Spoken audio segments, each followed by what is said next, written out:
Good morning, everyone. I think we all can agree that there's something special about just spending time with God and just allowing Him to speak and allowing us to eventually let the world go by and just be. And then generally, as happens with life, there's a technical difficulty, there's something that happens. And I think that there's something in that we can learn. I think it's a mini message, if you will. Because very often we can have quiet time with God. We can have a very, very special moment. And I don't know whether it's just me, but I can be on the highest spiritual high, closest to God. I feel like Moses, my head is shining. And then either the dog jumps the fence, or something breaks, or there's a glitch in the system. And I want to encourage all of us, as these things happen in our life, maybe something happened this morning, maybe something happened this week, let's not allow this to change who we're with. Let's not allow it to change who we are inside. And let's allow this time to just be there with God. This morning's message, I think all of us can sort of get the idea of where we're going with this, but why are you still here? Now, at one stage I was thinking of putting the words funeral service on there, and I thought that would maybe not be in the best of taste, but I feel the effect is still important. Because this week, unfortunately, for those of you who don't know, Jeff Galloway passed away on Monday morning. Some of you know him, some of you don't. Short history of just a little bit of who he was. He contacted us some time ago and he just said, listen, they hear that there's a church here, they would just like to meet with us. And immediately, the way that he phrased it, I immediately, being not always the best person that I hope to be, I immediately thought that they either wanted something, they wanted to do something, or they wanted to change something out of their place. And then Jeff immediately told me something the moment they arrived. They just said they felt God laying it on their heart that they should come and pray for us. And that sort of takes you back. It takes you back to be reminded that there are people who genuinely, truly follow God and they just want people to believe.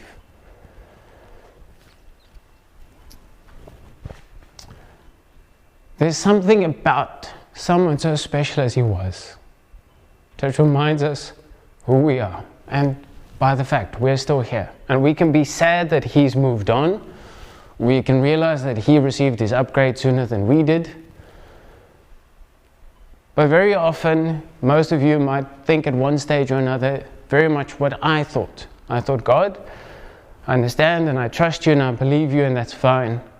But he could have done so much more. He's the type of person who could just interact with anyone and shine God's light like few of us can. Because we all know that we should shine God's light, but there's something about him where he wasn't a spotlight all up in your face that sort of makes you squint, like when you look at the sun. He was that warm, illuminating light that I think we can all aspire to be like. But why am I talking about him? Because I realize in this time, as I'm thinking, God, I'm not thinking that you took him too soon, but I am thinking that he could have done so much more. And in that moment, I just felt God saying, listen, it's one of those things where, why do we always want to extra load and overload the horses that are doing all the work? The rest of us are still here. But yet, what we like to do in church is we like to put the responsibility on the eldership team or the pastor. We like to go to the church and say, what are you doing about this? And one of our previous churches had the best answer in responding, I don't know, what are you doing? Just sort of to bring you back to earth and remind us that we're the church. And this sort of sets the scene for today's message while we're still here. And I'm very thankful for this because it fits perfectly in with where we are in the book of Corinthians. Now, for those of you who don't know, we're working through the book of Corinthians and it's been quite a journey. We're in chapter 12 now and we've seen the developments from the start. Chapters 1 to 4, we see Paul just setting the foundation and sort of just reminding them, listen, it's not about you. Stop seeking position. Stop trying to be all this or that. Stop trying to name drop. Stop trying to seek position. It's not about you. It's about Jesus, and because you're useless, that's why you were chosen, because you're broken. And that's the whole beauty of the message. And then he sort of rips into them and says, listen, you should stop this sin and stop this sin. Not because it's going to save them in a salvation type way, but because you're better now, because you're a Christian. And then he sort of transitions to the questions that they have regarding sex and what they should do in life, and maybe even idol worship, like, should this be something that I should be scared about? And Paul just constantly reminds me, he answers their questions, but then he brings them back to Jesus. He brings them back to their identity now. And there's something beautiful about that. And then about 2 weeks ago, we spoke about the head covering. And then we spoke about how very often we think about head coverings, and then immediately we think, okay, but it's a head covering in church. But then when we looked at the context of the whole letter up to this point, we realized that number one, he's not speaking about church-specific doctrine. Number one. But then secondly, if you look at the whole text, he's speaking about hair. He's speaking about people should be, how men and women should have the ordained roles, not because the one is weaker than the other, but because they have different roles. We're all different. We're all unique. Jeff is Jeff. Don't try and be Jeff. You're not Jeff. Don't try and be Paul. Women shouldn't try to be men, and men shouldn't try to be women. Not because the one is weaker, it's just because we're different, and that's good. And that sort of sets the scene to where we are today, because we're still not talking about church-specific things, but yet very often, also when we read the following text, we immediately think that we're talking about church. But in my opinion, the text doesn't say anything about church gatherings. So today we're talking about giftings and spiritual gifts. And some of you are thinking, well, I don't have any. Well, then I'm telling you, then you're saying that God failed. Because He does have something for you. He has a plan for your life. Even if it's just to get saved and not be a bad example. For some of you, that's enough. That's good. Just don't be that person. But let's start reading 1 Corinthians chapter 12, verse 1 to 3, and we start, and it says, "Now concerning the spiritual gifts, brothers, I do not want you to be ignorant." Ignorant, I love always quoting this, and it's definitely not technically correct, but I believe the true definition of ignorance means being stupid on purpose. Because sometimes we do that. We want to be stupid on purpose. We ignore something on purpose because this is more comfortable. But now, as Paul does, whenever he transitions to a new point, he likes to lay the foundation. And the foundation is the most important part. And he starts off by saying, "You know that you were Gentiles, carried away to these dumb idols." Now, technically speaking about being mute, not being able to speak, but I can take it as it is there as well, these dumb idols. "However, you were led. Therefore, I make known to you that no one speaking by the Spirit of God says Jesus be cursed, and no one can say Jesus is Lord except by the Holy Spirit." Now, I think that there's let's call it a hidden message in this text that I think is the most important of everything. And sometimes it's so easy to overlook. Number one, the Bible speaks very clearly about how we cannot go to God without the Holy Spirit's help. The greatest spiritual gift is the fact that we can believe in God, the fact that we actually accept this as a truth in our own life. And this is the most important. And from this comes everything else. So the biggest gift that we have is the fact that we're saved, because by nature, we don't like God, because we don't like authority. We don't like the fact that we can be judged, or that we're not so good as we like to think or pretend that we are on Facebook. Carrying on from verse 4, "There are various gifts, but the same Spirit." Now, technically, we're not allowed, probably, it's not kosher to say that, this will be a very good drinking game. So I'm going to change it to a very good thinking game in church. Try and count how many times Paul keeps on bringing us back to the same point. He keeps on saying, by the same Spirit, by the same Lord, by the same... Just try and count, just for the fun's sake. But do try and pay attention. There are various gifts, but the same Spirit. There are different administrations, but the same Lord. There are various operations, but the same God who operates all of them in all people. So I say, yes, there's different things, but by the way, God. Different things, but God. But now let's get a bit more specific. But the manifestations of the Spirit is given to everyone for the common good. It's not for you. It's not to make money. It's not to sell. It's not to do this. It's for the common good. It's for the people, for the church, everyone out there, for the common good. To one is given by the Spirit, very clearly, by the Spirit, the word of wisdom. To another, the word of knowledge by the same Spirit. To another, faith by the same Spirit. To another, the gifts of healing by the same Spirit. To another, the working of miracles. To another, prophecy. To another, discerning of spirits. To another, various kinds of tongues. And to another, interpretations of tongues. But that one very same Spirit worketh all these things, dividing each one individually as He will. Now, there are some churches who say that you're not saved if you don't speak in tongues. Now, we discussed this when we were working through the book of Acts, and we realized that the experiences that they're talking about happened 3 times. The first time when the Holy Spirit was given to people, the second time when it was given to the Samaritans, and the third time the Holy Spirit and salvation was taken to the Gentiles. It sort of opens the chapter to everything else. Because very often we can look at experience and say that, oh, look, it's biblical teaching. It should have happened that way. No, we should look at biblical teaching, because biblical teaching is biblical teaching. Biblical experience tells me that sometimes when I ride on a donkey, He can speak. Biblical experience means when I try and kill my son, God will stop me. But we know that very often God gives us free will. So we need to focus on what the Bible teaches and not what happened once or twice. Then he carries on. For the body is one and has many parts, and all many parts of that one body are one body, so also is Christ. For by one Spirit we are all baptized into one body, whether we are Jews or Gentiles, whether we are slaves or free, and whether we all have been made to drink of one Spirit. The body is not one part, but many. And there's a reason I'm not focusing on any of these individual parts, and it'll be a bit more clear if that's something that's stuck in the back of your mind. Like, why can't we be a bit more specific? Can't we get a little bit more deeper in the theology? Just bear with me, we are getting deeper into theology. If the foot says, because I am not the hand, I am not of the body, is it therefore not of the body? And if the ear says, because I am not the eye, am I not of the body? Is it therefore not of the body? So if my foot is saying, listen, I'm not the hand, so I don't want any part of this. You're saying, no one will ever say this. Well, think about all the people who generally want to be here at the front, or who want to lead worship, who want to have the big prophecy role. No one wants to say, listen, I want to be the sweeper in church. No one says, I want to help someone change their tire because it's convenient. It's never convenient to help someone, but yet that's what they're calling us to do.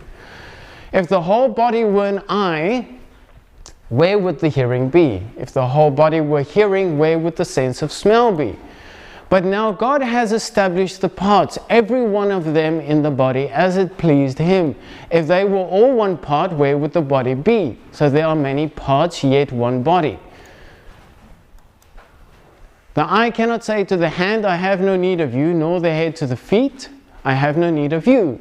No, these parts of the body which seem to be weaker are necessary. The things that we think are most unnecessary are usually the things that are most necessary. And those parts of the body which we think are less honorable, upon these bestow more abundant honor. And our less respectable parts are treated with much more respect. The most simple expression that I can sort of think of here is, if there's something that hurts, that's generally where you start realizing you didn't know that you need your pinky toe, or you need your pinky, because suddenly that will touch everything because that's not functioning well.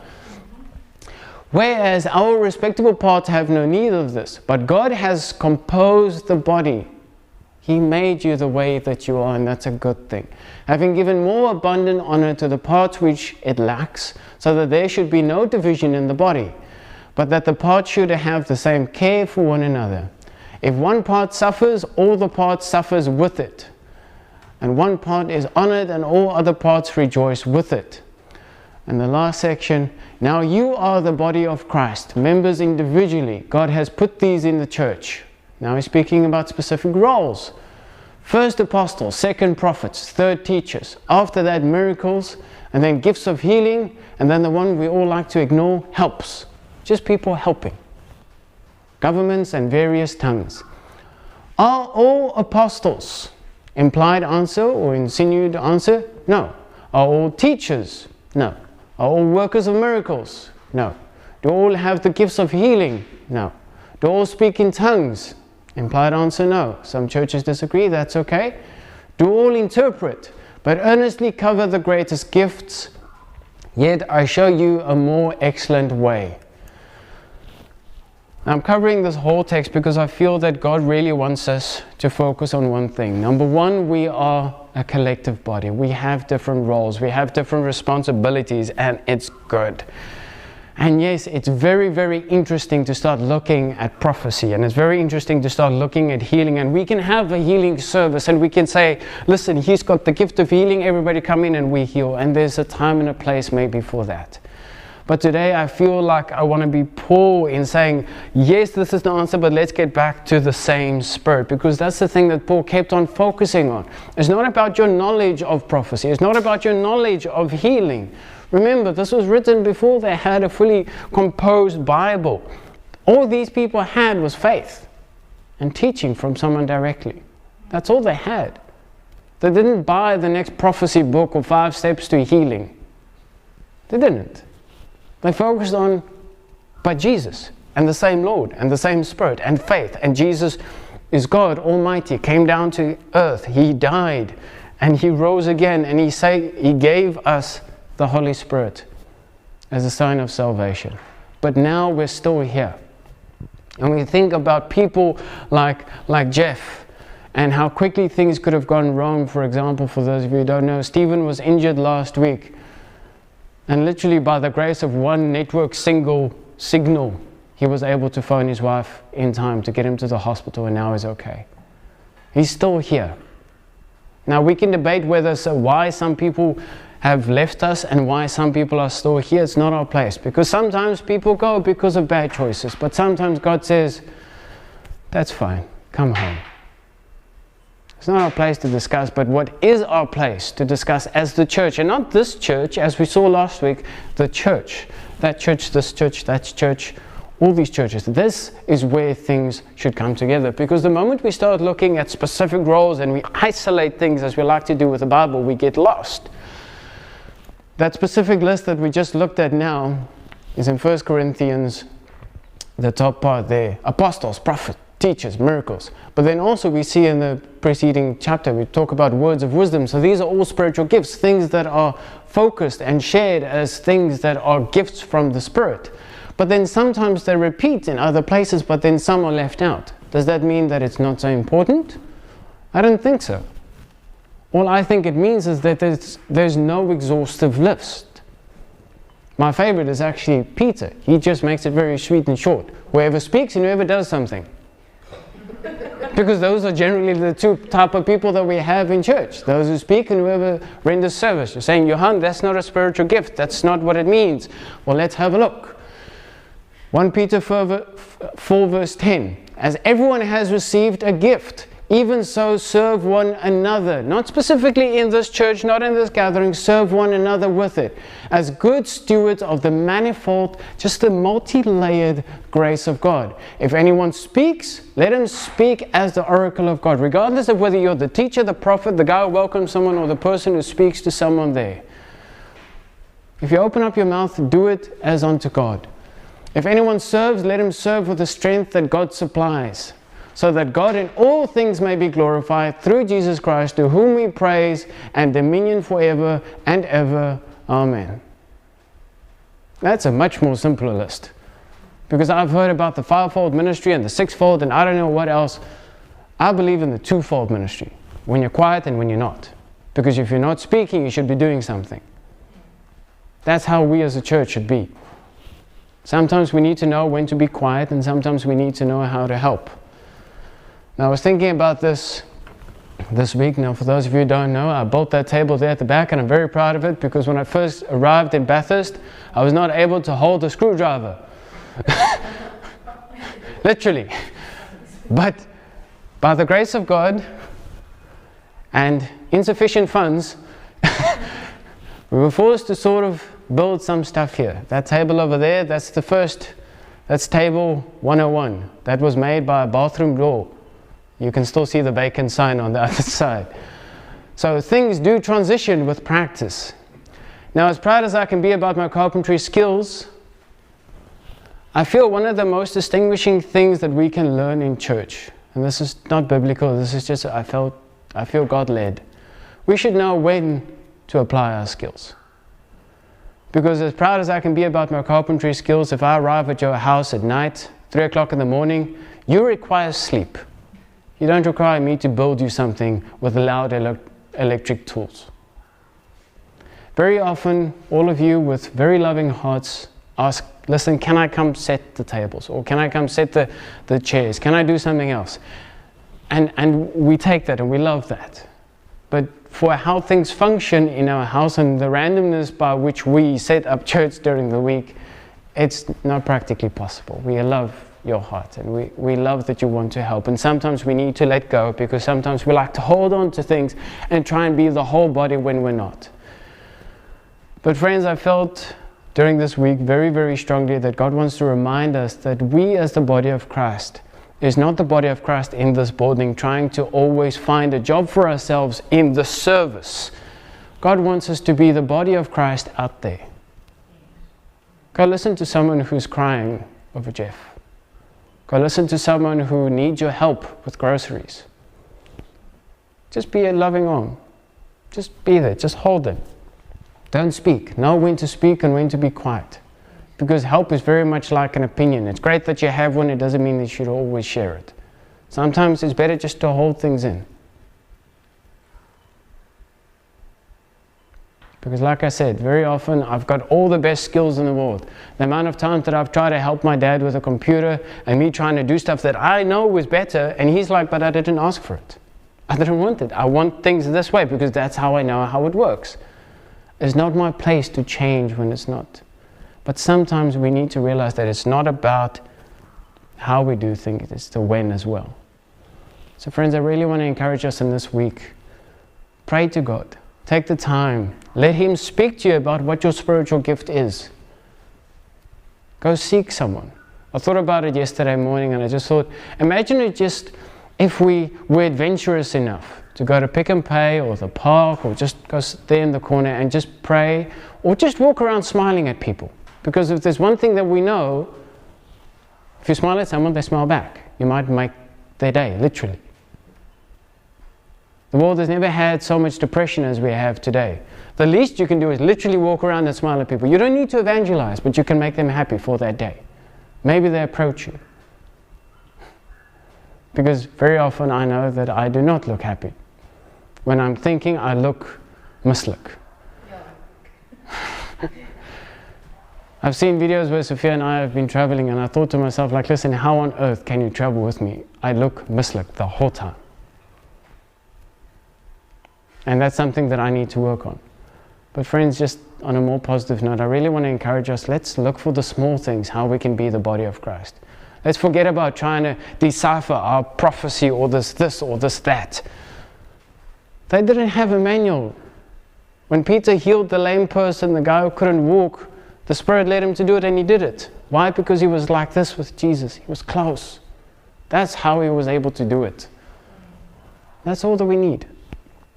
But instead of me just carrying on and on and on, repeating the message, I'd like to pray with us.